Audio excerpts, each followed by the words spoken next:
പ്രിയപ്പെട്ട പ്രേക്ഷകരെ, ഈ വീഡിയോ നിങ്ങൾ മാക്സിമം ഒന്ന് ഷെയർ ചെയ്യണം. കാരണം ഈ ദൃശ്യത്തിൽ കാണുന്ന ഇയാളെ ജനം തിരിച്ചറിയണം. നമ്മുടെ നാട്ടിലേക്ക് വൻ തോതിൽ കഞ്ചാവ് എത്തിക്കുന്ന ഒരു പ്രധാനിയാണ് ഇയാൾ.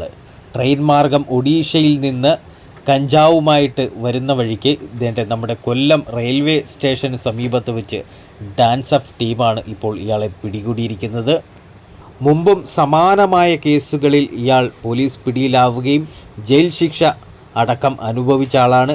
എന്നാൽ ജയിൽ ശിക്ഷ കഴിഞ്ഞ് പുറത്തിറങ്ങി വീണ്ടും ഇത് തന്നെയാണ് ഇയാൾ തുടർന്നു വരുന്നത്. നമ്മുടെ യുവതലമുറയെ, നമ്മുടെ വിദ്യാർത്ഥികളെ പോലും ഇപ്പോൾ ലഹരിക്ക് അടിമകളാക്കി കച്ചവടം നടത്തുക എന്നുള്ള രീതിയാണ് ഇത്തരത്തിലുള്ള ലഹരി കച്ചവടക്കാർക്ക്.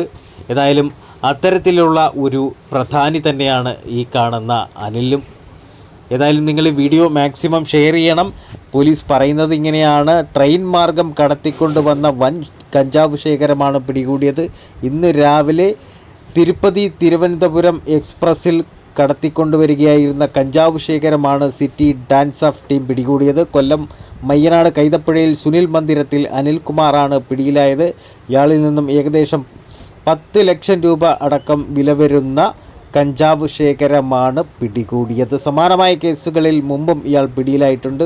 ഓരോ തവണ പിടിയിലായ ശേഷവും ജാമ്യത്തിലിറങ്ങി വീണ്ടും കഞ്ചാവ് കച്ചവടവുമായി ഇറങ്ങുകയാണ് പതിവ്. അന്യ സംസ്ഥാനങ്ങളിൽ നിന്നാണ് ഇയാൾ കഞ്ചാവ് എത്തിക്കുന്നത്. 22.37% കഞ്ചാവാണ് വലിയൊരു പെട്ടിയിലാക്കി ഇയാൾ കൊണ്ടുവന്നത്. നാളുകളായി ഇയാൾ ഡാൻസ് ഓഫ് ടീമിൻ്റെ നിരീക്ഷണത്തിലായിരുന്നു. സിറ്റി പോലീസ് കമ്മീഷണർ കിരൺ നാരായണന് ലഭിച്ച രഹസ്യ വിവരത്തിൻ്റെ അടിസ്ഥാനത്തിലാണ് ഇന്ന് ഇയാളെ പിടികൂടിയത്.